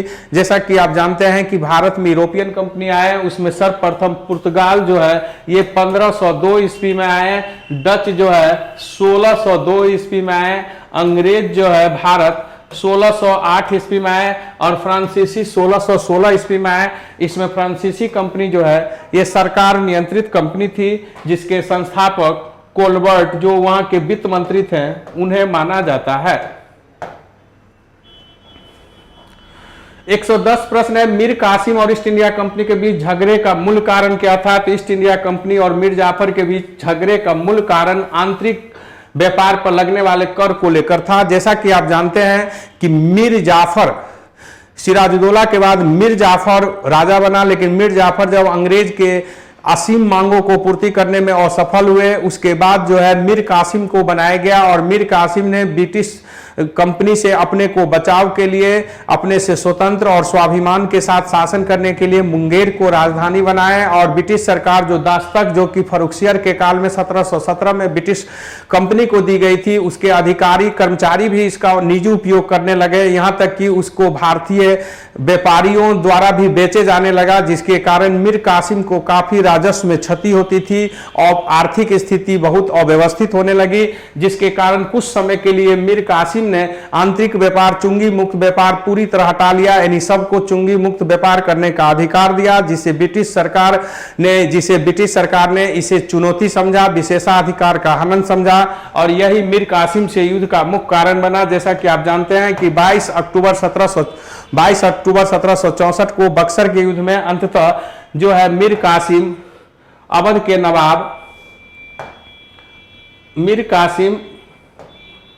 के नवाब शुजा-उद-दौला और मुगल बादशाह शाह आलम द्वितीय के संयुक्त सेना को हेक्टर मुनरो के नेतृत्व में एक छोटी सी सेना ने पराजित कर दिया। 112 है कि 1861 में आगरा में राधा स्वामी संगत की स्थापना किसने की? तो राधा स्वामी संगत की स्थापना स्वामी शिवदयाल सिंह ने किया 1861 में। जैसा कि आप जानते हैं कि इनका तुलसी नाम भी इनका है। ये काफी प्रभावशाली व्यक्ति रहे जिन्होंने राधा स्वामी संगत समाज की स्थापना के द्वारा समाज में समरसता लाने का प्रयास किया। भक्ति आंदोलन से आगे चलकर भारत के सामाजिक धार्मिक आंदोलन के समय इन्होंने महत्वपूर्ण कार्य किया।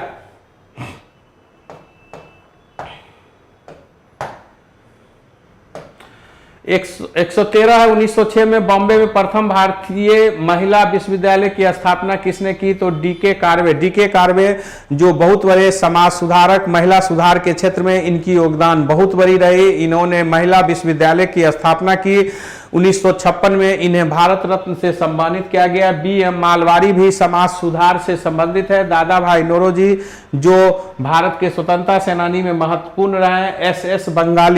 SS बंगाली ने भी भारत के समाचार पत्रों के क्षेत्र में महत्वपूर्ण भूमिका निभाया।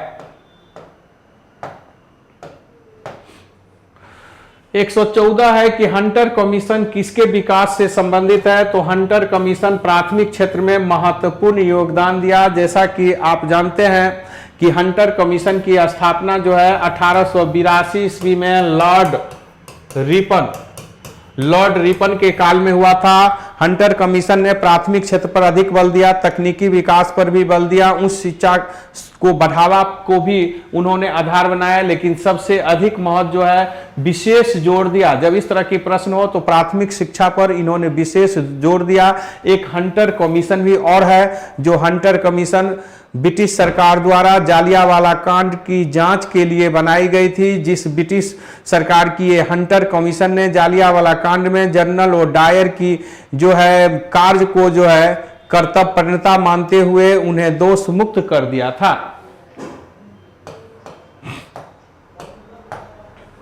115 है मार्लो मिंटो सुधार का भीतरी लक्ष्य क्या है?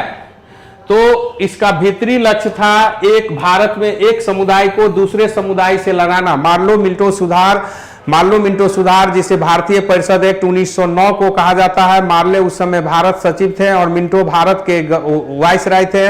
इनके द्वारा भारत के वाइसराय थे। 1909 में भारतीय परिषद एक्ट द्वारा जो एक महत्वपूर्ण घटना हुई, मुस्लिम को अलग निर्वाचन मंडल दे दिया गया। इस प्रकार भारत में औपचारिक रूप से सांप्रदायिकता का बीज रोपण कर दिया गया। जैसा कि जानते हैं कि भारत का विभाजन धर्म के आधार पर ही हुआ।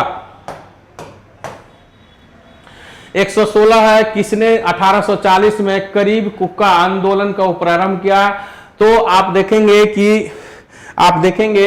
कि 1840 में करीब कुक्का आंदोलन जो है ये पंजाब क्षेत्र से शुरू हुआ था और इस आंदोलन को शुरू करने वाला भगत जवाहर मल थे। भगत जवाहर मल ने 1840 के दशक में कुक्का आंदोलन शुरू किया था। इस आंदोलन से गुरु रामदास भी जुड़े हुए थे। ये कुक्का आंदोलन जो सिख धर्म से संबंध जो है एक सीमा तक रखते थे, पंजाब क्षेत्र में हुआ था और इन्हीं कुक्का द्वारा 1872 में कुक्का विद्रोह किया गया था, जिसे लॉर्ड नॉर्थब्रुक ने दबा दिया।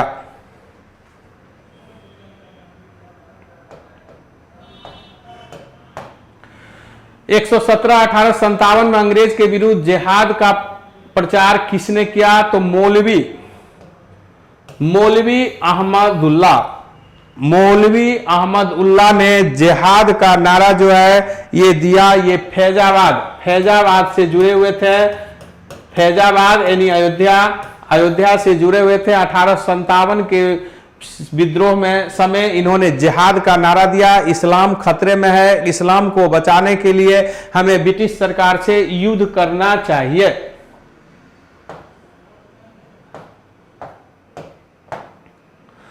एक 118 है कि मुस्लिम लीग ने मुक्ति दिवस कब मनाया? तो मुस्लिम लीग ने 1939 ईस्वी में 22 दिसंबर 1939 ईस्वी को मुक्ति दिवस मनाना प्रारंभ किया। जैसा कि आप जानते हैं 1935 के एक्ट का दिन 1937 में जो है चुनाव हुआ, जिसमें कांग्रेस की भारी विजय हुई और मुस्लिम लीग की भारी हार हुई। लेकिन द्वितीय विश्व युद्ध में बिना भारतीयों के पूछे हुए, बिना कांग्रेस की सहमति से जो है भारतीयों को युद्ध राष्ट्र घोषित कर दिया, जिसके विरुद्ध में भारत के कांग्रेसी राज्यों की मंत्रिमंडल ने जो है त्याग पत्र दे दिया। इस त्याग पत्र को मुस्लिम लीग ने मुक्ति दिवस के रूप में अपनाया। ये कहा कि आज हम मुक्त हो गए हैं, आज जो है हम पूरी तरह स्वतंत्र हो गए हैं।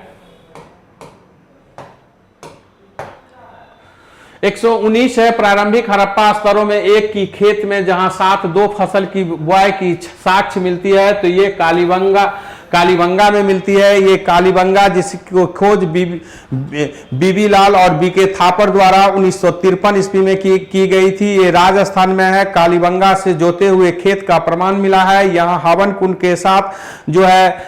कुंड के साथ यहाँ जो है बलि प्रथा का भी प्रदान मिला है। अलंकृत ईंट का भी प्रयोग यहाँ मिला है। कालीबंगा का अर्थ होता है काली चूड़ियों का स्थान।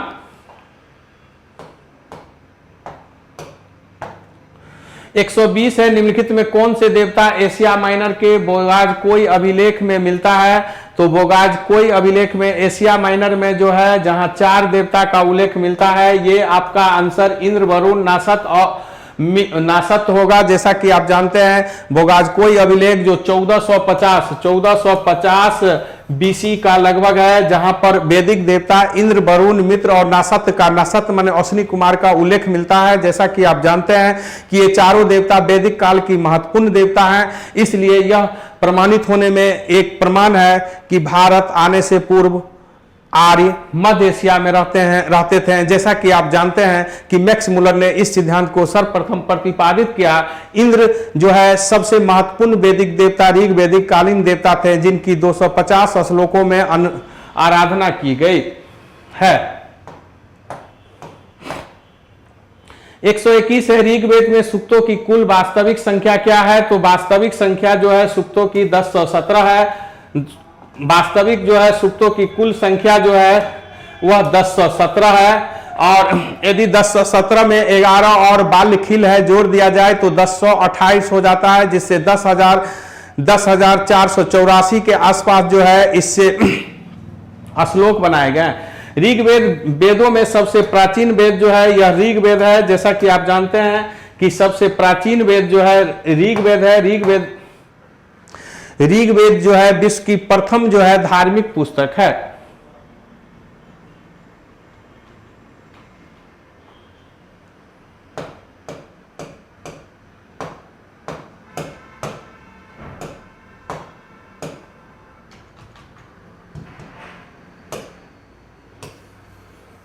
ऋग्वेद विश्व की जो है प्रथम धार्मिक पुस्तक है।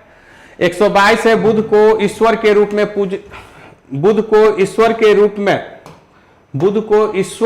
में पूजने वाले संप्रदाय थे, तो महायान संप्रदाय थे। जैसा कि आप जानते हैं कि प्रथम बौद्ध संगीति जो है यह जो है राजगिर गिरिब्रज में आयोजित हुआ था। दूसरी बौद्ध संगीति जो वैशाली में आयोजित हुआ था, जिसमें महासंघिक और अस्थावीर 2 संप्रदाय में बट गए थे। और तृतीय बौद्ध संगीति में अशोक ने भले ही अस्थावर यानी बुद्ध के मूल बातों को लेकर जो है अधिक बल दिया, इसके लिए ही तृतीय बौद्ध संगीति का आयोजन किया था, संघ में गुटबाजी को रोकना। लेकिन चतुर्थ बौद्ध संगीति जो कनिष्क के काल में जो है श्रीनगर में आयोजित हुआ था, प्रथम शताब्दी ईस्वी सन में वसुमित्र की अध्यक्षता में, जिसमें अंततः बौद्ध धर्म हीनयान और महायान 2 धर्म में बट गया। महायान जो है बुद्ध को ईश्वर मानकर पर मूर्ति बनाकर पूजा करने लगे।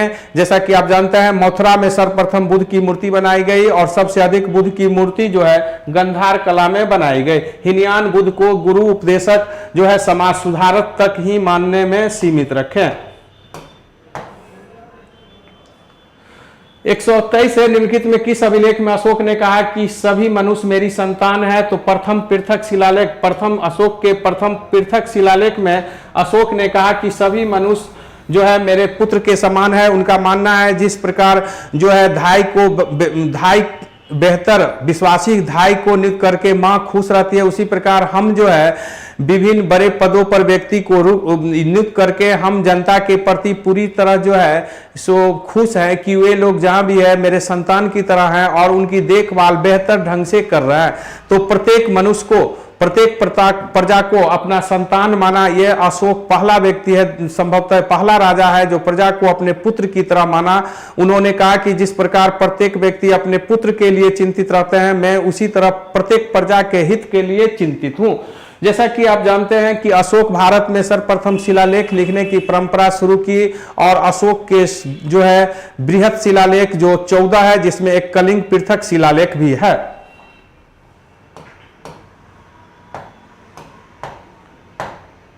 124 से किसके अनुसार मौर्य काल के शासन काल में जहाज रानी पर राज का एकाधिकार था?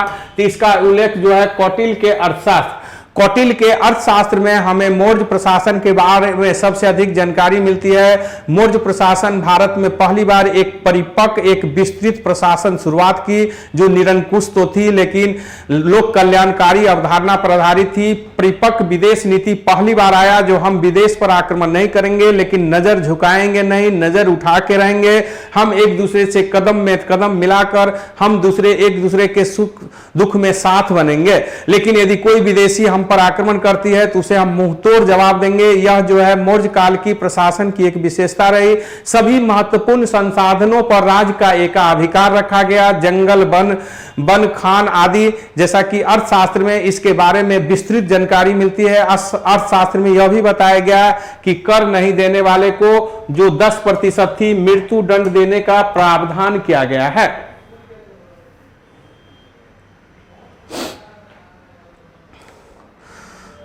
125 प्रश्न है किस केंद्रीय क्षेत्र प्रदेश में निवेशकों को आकर्षित करने के लिए पहले खाद्य प्रसंस्करण शिखर सम्मेलन आयोजित किया गया है? तो ये लद्दाख में आयोजित किया गया है।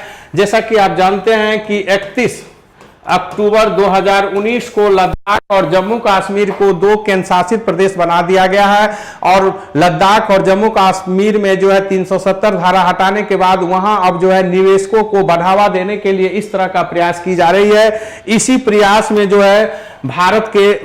प्रयास में भारत के वाणिज्य एवं उद्योग मंत्रालय एवं खाद्य प्रसंस्करण मंत्रालय ने पहल की है जो लद्दाख में जो है पहले खाद्य प्रसंस्करण शिखर सम्मेलन का आयोजन किए हैं।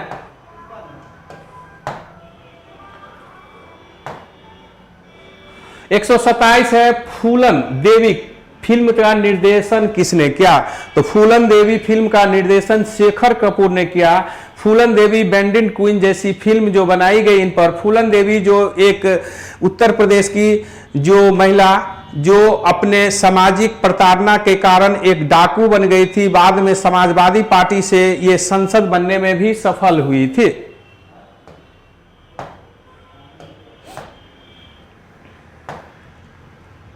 129 है महात्मा गांधी के राम राज की संकल्पना क्या है? तो महात्मा गांधी के राम राज की संकल्पना है राज विहीन समाज।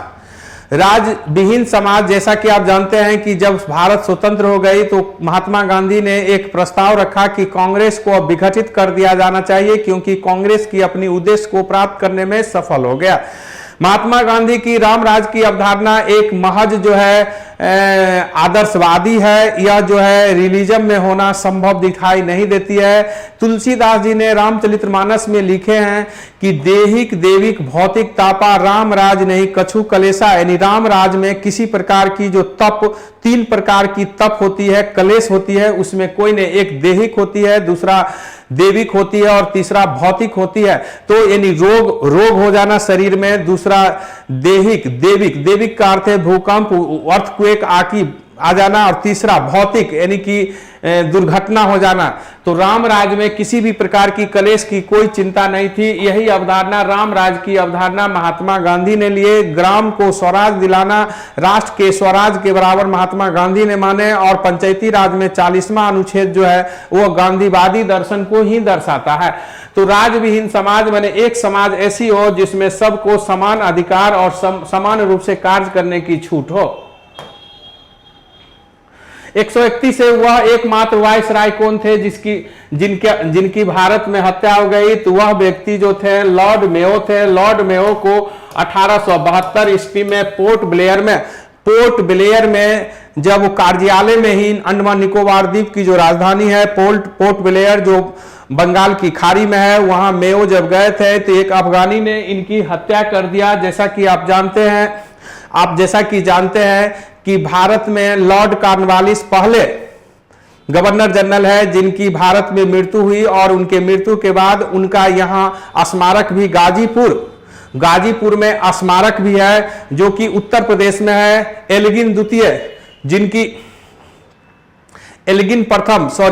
एल्गिन प्रथम जिनकी मृत्यु धर्मशाला, हिमाचल प्रदेश धर्मशाला में हो गई। तो लॉर्ड मेयो जो भारत में पहली बार जनगणना जो है 1872 में कराए थे, लॉर्ड मेयो की हत्या जो है पोर्ट ब्लेयर में कर दिया गया।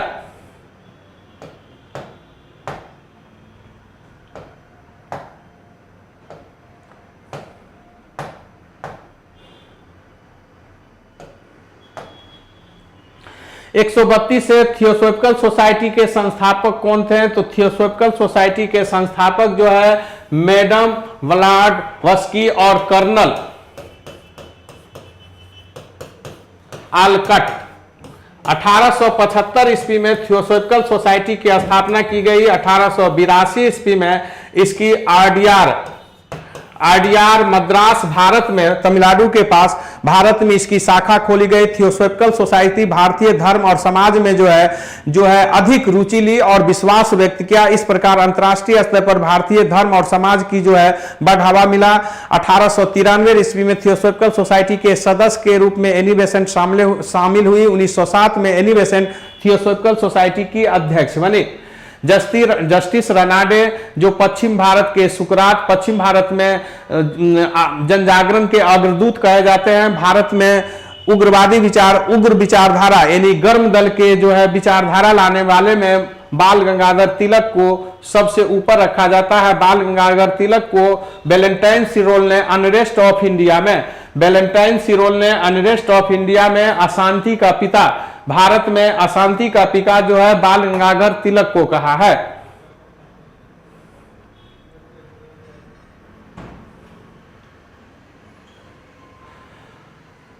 135 है भारतीय महासागर में सबसे छोटा द्वीप। तो भारतीय महासागर यानी हिंद महासागर, भारतीय महासागर का अर्थ हुआ हिंद महासागर। तो हिंद महासागर में सबसे छोटा द्वीप जो है मालदीव है। जैसा कि आप जानते हैं कि मालदीव जो है सबसे छोटा द्वीप है जिसका क्षेत्रफल जो है 97.8 वर्ग किलोमीटर है। ये सबसे छोटा द्वीप जो है और एशिया का सबसे छोटा देश भी है, जो भारत के सबसे पड़ोसी समुद्री देश भी है। माले इसकी राजधानी है। वेटिकन सिटी जो 44 हेक्टेयर में फैला हुआ है, विश्व के सबसे छोटा देश है वेटिकन सिटी जो मात्र 44 हेक्टेयर में फैला हुआ है। मेडागास्कर जो है सबसे बड़ा महाद्वीप जो है यह हिंद महासागर में है।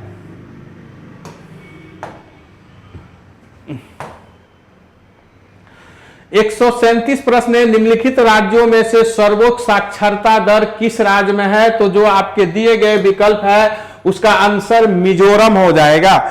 जैसा कि आप जानते हैं कि मिजोरम में साक्षरता दर जो है 91.3% है और यह जो है साक्षरता मामला में भारत के तीसरे नंबर पर आते हैं। भारत में पहले नंबर पर जो आते हैं वह है केरल। केरल भारत में पहले नंबर पर आते हैं जहां लगभग 94% व्यक्ति साक्षर है।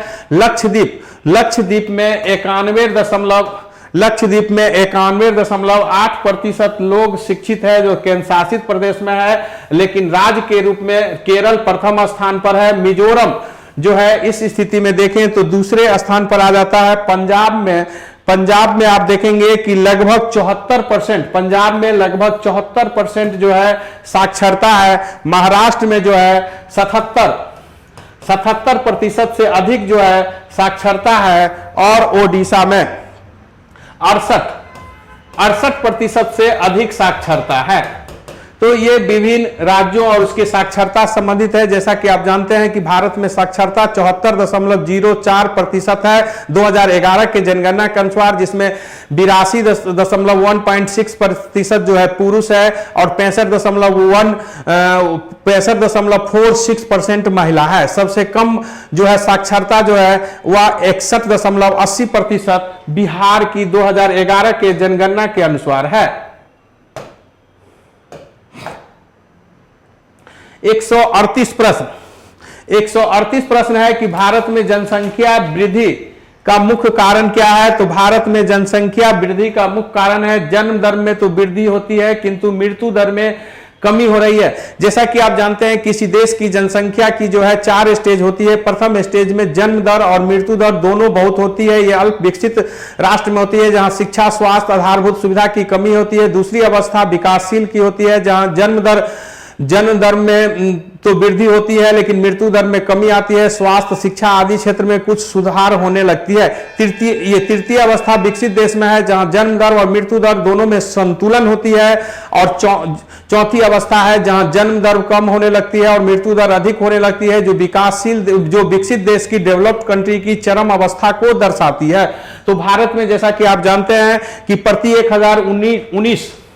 1019.3% जो है यह जो है जन्म दर है, जबकि मृत्यु दर में भारी कमी आई है। मृत्यु दर जो है 7.3 जो है 1000 प्रति है। तो आप देखिए कि जन्म दर और मृत्यु दर के कारण भारत में जनसंख्या स्थिरीकरण की जो लक्ष्य रखा गया था 2045 वह पूर्ति होते हुए दिखाई नहीं दे रही। जनसंख्या नीति 2000 जिसमें जनसंख्या स्थिरीकरण कोष भी अटल बिहारी वाजपेयी सरकार द्वारा बनाई गई थी और 2045 तक भारत को स्थिरीकरण की लक्ष्य रखी गई थी जनसंख्या में, लेकिन अब यह संभव प्रतीत नहीं होती है। अब यह संभावना व्यक्त की जा रही है कि 2070 तक भारत की जनसंख्या स्थिरीकरण होगी, जैसा कि संयुक्त राष्ट्र ने रिपोर्ट दी है 2015-16 में, जिसमें यह बताई गई है कि 2027 तक भारत की जनसंख्या विश्व की सबसे बड़ी जनसंख्या हो जाएगी। और यह इसी तरह का रिपोर्ट अन्य स्रोतों से भी आई है, यानी 2027 तक भारत की आबादी चीन से अधिक हो सकती है। भारत पहला देश है जो परिवार नियोजन को एक राष्ट्रीय कार्यक्रम के रूप में अपनाया था। 139 से निम्न किस रेगिस्तान में स्वर्ण भंडार पाया जाता है। तो इसका संभावित आंसर जो आपको दिया है आटाकामा जो है यह संभावित आंसर है, जो आपको जैसा कि आप जानते हैं कि उत्तरी चिली में आटाकामा मरुस्थल है जहां विभिन्न प्रकार के जो है खनिज संप्रदाय पाए जाते हैं। नाइट्रेट, तांबा, चांदी आदि जो है आटाकामा मरुस्थल में पाई जाती है। मंगोलिया मरुस्थल मंगोलिया जो है ये गोबी मरुस्थल मंगोलिया में है, जो भारत का ही एशिया का सबसे बड़ा मरुस्थल है। मंगोलिया में गोबी मरुस्थल। भारत पाकिस्तान का थार मरुस्थल है। थार मरुस्थल 2000 वर्ग किलोमीटर क्षेत्र में फैला हुआ है, यानी 2,60,000 वर्ग किलोमीटर में थार मरुस्थल फैला हुआ है। विश्व का सबसे बड़ा मरुस्थल जो है सहारा मरुस्थल है और विश्व का सबसे गर्म मरुस्थल जो है कालाहारी मरुस्थल है। भारत पाकिस्तान उपमहाद्वीप में थार मरुस्थल है जो 2,60,000 जो है वर्ग किलोमीटर क्षेत्र में फैला हुआ है।